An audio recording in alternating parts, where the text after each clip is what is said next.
بعد أن تعادل النادي الأهلي في مباراة الجولة الماضية في الأسبوع السابع أمام نادي سموحة بنتيجة سلبية في بطولة الدوري المصري. للمباراة الثانية على التوالي النادي الأهلي بيفقد نقطتين في ترتيب الدوري المصري بعد أن تعادل أمام نادي الجونة في الأسبوع الرابع بنتيجة إيجابية. يتعادل من جديد النادي الأهلي أمام نادي سموحة بنتيجة سلبية، ويخسر طبعا النادي الأهلي 4 نقاط في ترتيب الدوري المصري علشان يصبح في وصافة الجدول برصيد 14 نقطة بعد ما لعب النادي الأهلي 6 مباريات، وليه مباراة مؤجلة مع نادي بلدية المحلة في الأسبوع الخامس.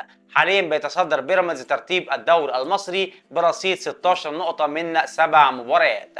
السلام عليكم ورحمة الله تعالى وبركاته. النهاردة بإذن الله تعالى هنتعرف مع بعض على الموعد والتوقيت وعلى القناة الناقلة لمباراة النادي الأهلي القادمة في بطولة دوري أبطال أفريقيا مع نادي يانج أفريكانز.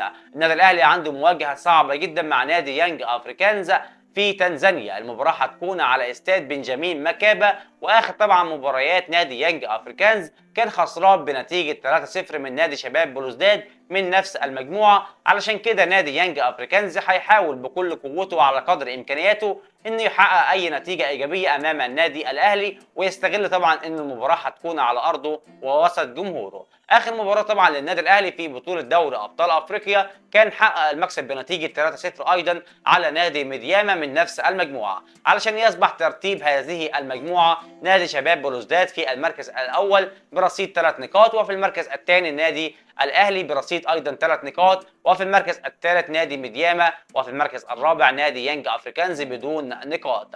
المباراة هتكون صعبة شوية على النادي الاهلي، ولكن ان شاء الله تعالى يقدر النادي الاهلي انه يخطر 3 نقاط مهمين جدا من نادي يانج افريكانز ويتصدر ترتيب هذه المجموعة ب6 نقاط. ان شاء الله تعالى المباراة هتكون يوم السبت المقبل الموافق 2/12/2023، والمباراة هتنطلق الساعة 4 مساء بتوقيت القاهرة عبر قناة بي ان سبورت الناقل الحصري لمباريات بطولة دوري أبطال أفريقيا. بكده يبقى اتعرفنا مع بعض على تفاصيل هذه المباراة. نتمنى التوفيق للنادي الأهلي في المباراة القادمة، وأتمنى لحضراتكم مشاهدة ممتعة. يا ريت طبعا تكتبوا لنا توقعاتكم عن نتيجة المباراة القادمة في التعليقات. دمتم في أمان الله، والسلام عليكم ورحمة الله تعالى وبركاته.